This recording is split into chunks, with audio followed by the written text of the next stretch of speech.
식품 및 유통가 상황 살펴보는 시간 워키토키입니다. 오늘도 쿠키뉴스 조현우 기자 나와 있습니다. 안녕하세요. 네, 안녕하세요. 자, 오늘은 어떤 소식 전해드릴까요? 네, 해외에서 유학을 끝내고 입국한 재벌가 자제들이 연이어 마약 범죄에 휘말리고 있습니다. 가장 최근에는 이재현 회장의 장남 이선호 씨가 미국에서 구입한 액상 대마를 국내 항공편으로 들여오다가 적발됐고요. 지난 4월에는 최종건 창업주의 손자 최한근 씨와 정주영 창업주의 손자 정현선 씨가 대마 구입과 흡입 혐의로 긴급 체포된 바 있습니다. 이들의 이런 탈선은 주주 가치를 낮추고 경영 환경을 불안정하게 만들어 결국 기업 이해관계자의 피해로 이어지게 됩니다. 그래서 오늘은 유통가를 얼룩지게 만든 재벌가 마약 관련 내용 살펴봅니다. 네, 올해 들어서 재벌가 후손들의 일탈 행위가 잇따라 적발이 되고 있습니다. 그런데 이들의 행동이 단순히 범죄로 끝나는 게 아니고요. 기업 이미지나 경영 환경에도 영향을 주기 때문에 이게 또 다른 문제로 이어지게 되는데요. 이와 관련해서 오늘 좀 이야기 나눠보도록 하겠습니다. 자, 일단은 그동안 있었던 일들부터 좀 정리를 해볼까요? 어떤 인물들이 마약 사건에 좀 개입을 했습니까? 네, 올해 처음으로 적발된 것은 S그룹 창업주의 손자 최한근 씨입니다. 그는 S그룹 창업주인 고 최정건 회장의 손자인데요. 경찰은 올해 초 마약 공급책을 수사하던 과정에서 최 씨가 연루된 사실을 파악해 수사에 나섰습니다. 최 씨는 지난해 3월부터 올해 3월까지 대마 쿠키와 액상 대마 카트리지 등 2,200여만 원 상당의 대마를 구입해 상습적으로 흡연한 것이 확인됐습니다. 네, 당시에 경찰이 이 마약 공급책을 수사하는 과정에서 또 다른 재벌 3세의 범행도 확인을 했었죠? 네, 정몽일 회장의 장남 정현선 씨인데요. 정몽일 회장은 고 정주영 명예회장의 팔남으로 정현선 씨는 최한근 씨와 함께 4차례 대마를 함께 흡연하는 등 지난해 2월부터 올해 1월까지 서울 자택 등지에서 변종 마약인 액상 대마 카트리지와 대마초를 총 26차례 흡연한 혐의로 기소됐습니다. 네, 이렇게 재벌가 3세들이 마약에 함께 손댄 것이 알려지면서 충격을 좀 줬는데요. 그에 대한 판결은 이미 났죠? 네, 그렇습니다. 인천지법 형사 15부는 최 씨와 정 씨에게 징역 1년에 집행유예 2년을 선고하고 각각 1,060만 원과 1,400만 원 추징금을 명령했습니다.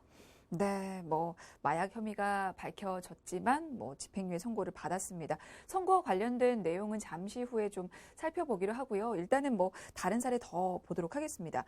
또 한 유업체 이 창업주의 외손녀도 떠들썩하게 마약 혐의로 또 밝혀진 적이 있었어요. 네, 황하나 씨도 마약으로 논란이 됐었습니다. 그는 전 약혼자였던 가수 겸 배우 박유천 씨와 지난 2월에서 3월 3차례에 걸쳐 필로폰 1.5g을 구입해 6차례에 걸쳐 투약한 혐의로 구속 기소됐는데요. 4년 전 서울 자택 등에서 필로폰을 3차례에 걸쳐 투약하고 지난 4월에는 향정신성 의약품을 의사 처방 없이 구입해 사용한 혐의도 받았습니다. 그래서 법원은 황 씨에 대해 징역 1년에 집행유예 2년을 선고했습니다. 네, 정말 이렇게 재벌가 자제들의 마약 스캔들이 끊이지 않고 있는데요. 최근에도 사건이 있었죠? 네, 맞습니다. 최근 C그룹의 이선호 씨가 마약을 투약하고 밀반입하려 한 혐의로 검찰 조사를 받았습니다. 이재현 회장의 장남인 그는 얼마 전 미국발 여객기를 타고 인천국제공항으로 입국할 당시 액상 대마 카트리지와 사탕, 젤리형 등 변종 대마 수십 개를 숨겨 들여오려 한 것으로 조사됐는데요. 간이 마약 검사에서도 양성 반응이 나온 것으로 밝혀졌습니다. 네, 이게 단순히 피우는 대마가 아닌 액상 대마 같은 변종 대마에도 손을 댄 것으로 밝혀졌는데요.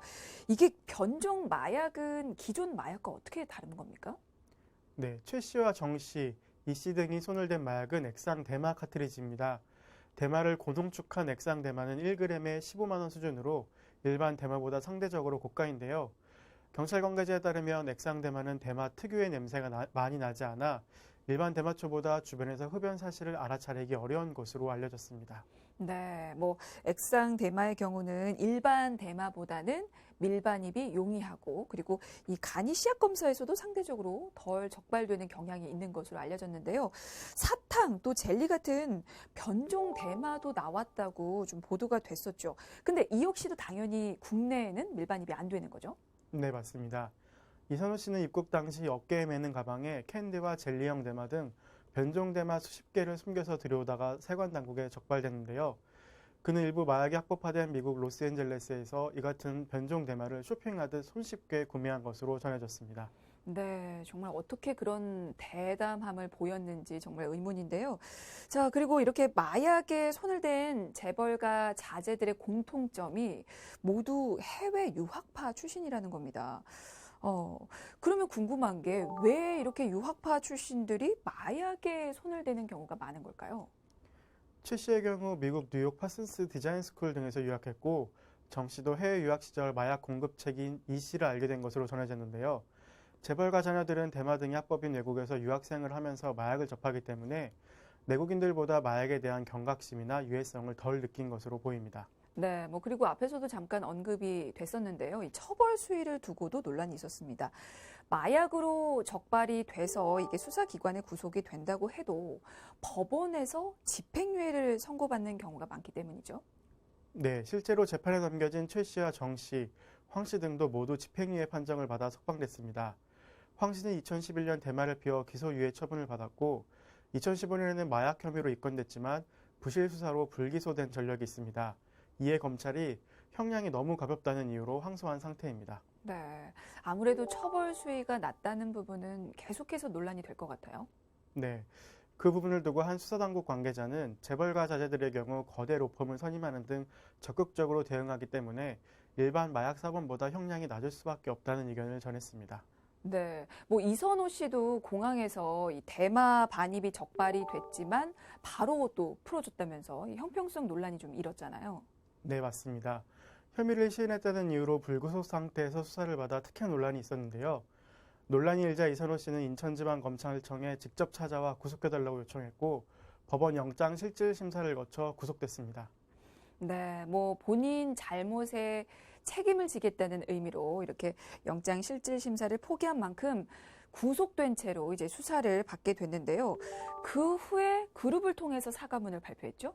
이후 여하를 막론하고 그릇된 일로 임직원들에게 큰 누를 끼치고 많은 분께 실망감을 안겨드린 점에 대해 머리 숙여 사죄한다고 밝혔습니다. 또 회사 측은 재판 결과를 보고 처분 수위를 결정할 방침이라고 했지만 부친인 이재현 회장은 별도로 입장을 밝히지 않았습니다. 네, 뭐 회사 측에서는 재판 결과를 보고 뭐 처벌 수위를 결정하겠다고 밝히긴 했는데, 사실 이 재계 3세의 어떤 마약 투약 혐의가 국민적인 어떤 공분을 산 사건이기 때문에 대중, 문화, 그리고 소비재 위주인 이 해당 기업의 이미지 추락도 약간 좀 불가피할 것으로 예상이 되죠. 네. 재계에서는 이재현 그룹 회장의 장남인 이선호 씨가 깊이 반성하고 있는 심정과는 별개로 그룹의 이미지 타격은 불가피할 것으로 보고 있습니다. 가뜩이나 기업의 주력 사업이 대중과 맞닿아 있는 식품 그리고 문화라는 점을 고려하면 최근 마약 스캔들에 휘말린 다른 어떤 그룹보다도 사업적인 면에서 부정적인 영향이 클 수밖에 없다는 지적입니다. 네. 사실 이 이선호 씨의 마약 반입 적발로 인해서 이미 경영권 승계 구도가 바뀔 것이라는 의견도 좀 나오고 있다고요. 네, 해당 기업은 2020년까지 매출 100조 원을 달성하겠다는 목표를 내세웠는데요. 이재현 회장의 장남 이선호 씨가 액상대마 등의 마약 밀반입 혐의로 검찰에 구속되면서 지난 4월부터 준비해온 그룹의 경영권 승계가 차질을 빚을 것으로 전망되고 있습니다. 그럼 당장 그룹의 후계 구도가 흔들릴 수도 있다는 거죠? 네, 이선호 씨가 향후 재판에서 유죄 판결을 받을 경우 사내 징계와 주주 반대에 직면할 가능성이 있기 때문입니다. 향후 등기이사 선임 등에서 소액 주주는 물론 연기금의 스튜어드십 코드, 즉 기관 투자자의 의결권 행사 지침 행사에 직면할 가능성이 없지 않다는 겁니다. 네. 만약에 그러면 유죄 판결을 받게 된다면 어떻게 될까요? 네, 해당 회사의 내규에는 유죄 판결을 받은 직원에 대해 사측이 징계 처분을 위해 인사위원회를 열도록 되어 있습니다. 현행법상 금융회사가 아닌 기업에서는 금고 이상의 유죄 판결을 받아도 등기임원 선임은 가능합니다.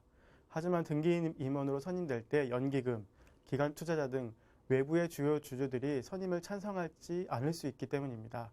때문에 당분간은 경영 일선에 복귀하는 것은 어렵게 된 셈이라고 볼 수 있습니다. 그렇겠군요. 그러니까 재판에서 유죄 판결을 받게 된다면 이선호 씨는 뭐 경영 일선에 복귀하는 게 어려울 수도 있는 상황인데, 근데 해당 기업이 직면한 문제는 따로 있다고요?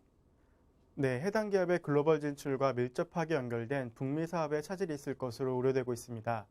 이선호 씨는 지난해 말까지 미국의 냉동식품 회사의 인수 과정에 필요한 PMI, 즉 기업 인수 합병 후 통합 관리 작업을 담당하는 팀에 배치돼 근무해왔는데요. 이 회사의 인수 작업은 이재현 그룹 회장이 직접 챙기는 대표적인 사업으로 꼽히고 있습니다. 글로벌 확대를 가속화하고 있는데 북미 시장은 이를 담보하는 전초기지 역할을 하고 있기 때문입니다. 이게 미국의 그 냉동식품 회사를 인수하는 게 북미 시장 선점을 위해서 꼭 필요한 겁니까? 네, 인수하려는 기업은 미국 내 냉동 산업 분야에서 넘버2로 알려진 대형 유통회사입니다. 그래서 해당 그룹이 안정적으로 경영권을 장악하고 만두 외의 다양한 냉동식품을 해당 냉동식품 회사의 유통망을 통해 북미 시장 전역으로 판매 확대하려는 전략을 세운 상태였습니다. 네, 사실 이 기업은 국내에서 냉동 만두로 시장 판도를 바꿔놨기 때문에 이 북미 시장까지 진출하려는 계획을 세우고 있었던 건데요. 근데 이 관련 사업이 이재현 회장이 직접 챙기는 것으로도 유명했잖아요. 네, 근육과 신경이 점차 소실된 유전병으로 투병 중인 이재현 회장이 지난 4월 LA를 직접 방문한 것이 미국 시장의 중요성을 방증하는 대목이라고 볼 수 있습니다. 또 지난해 연말에는 글로벌 경영 전략 회의를 직접 미국 LA에서 열기도 했는데요. 당시 이 회장은 향후 1, 2년의 글로벌 성과에 그룹의 미래가 달려있다고 주문하면서 2005년 LA에서 글로벌 조약을 선언한 이후 13년 동안 글로벌 사업은 큰 성과 없이 더디게 성장했다고 반성하는 말을 남기기도 했습니다. 네, 뭐 기업 입장에서는 굉장히 중요한 시기인데 이렇게 마약 사건이 터진 것 같습니다. 만약에 이선호 씨가 이 북미 사업 확대를 안정적으로 해냈다면 뭔가 후계자로서의 입지를 확고하게 다지지 않았을까라는 그런 생각도 드는데요. 뭐 어쨌거나 이 마약 사태로 북미 시장 공략 전략 차질이 불가피할 것으로 예상이 됩니다. 그리고 오너일가의 경영권 승계 흐름도 일단은 끊어지게 된 거죠. 네, 이선호 씨가 그룹의 유력 후계자인 점은 사실이니까요. 다만 미국에서 달성한 해외 사업의 성과를 인정받아 상무로 승진한 이 회장의 장녀인 이경우 씨가 업무 능력이 높아 동생인 이선호 씨의 경영 복귀까지의 공백을 메울 수 있을 것으로 보고 있습니다. 동생이 큰 사고를 일으켰기 때문에 이 상무 역시 자숙하는 심정으로 후계구도 전면에 나서지는 않을 것이라는 관측이 우세합니다. 네, 뭐 기업 입장에서는 가뜩이나 글로벌 경영 여건이 악화되는 상황에서 이렇게 마약이라는 돌발적인 악재가 더해졌기 때문에 뭐 경영 활동이 또 위축되지 않을까 걱정을 할 것 같은데요. 실제로 마약 사건으로 경영에서 배제된 사례들이 좀 있었죠.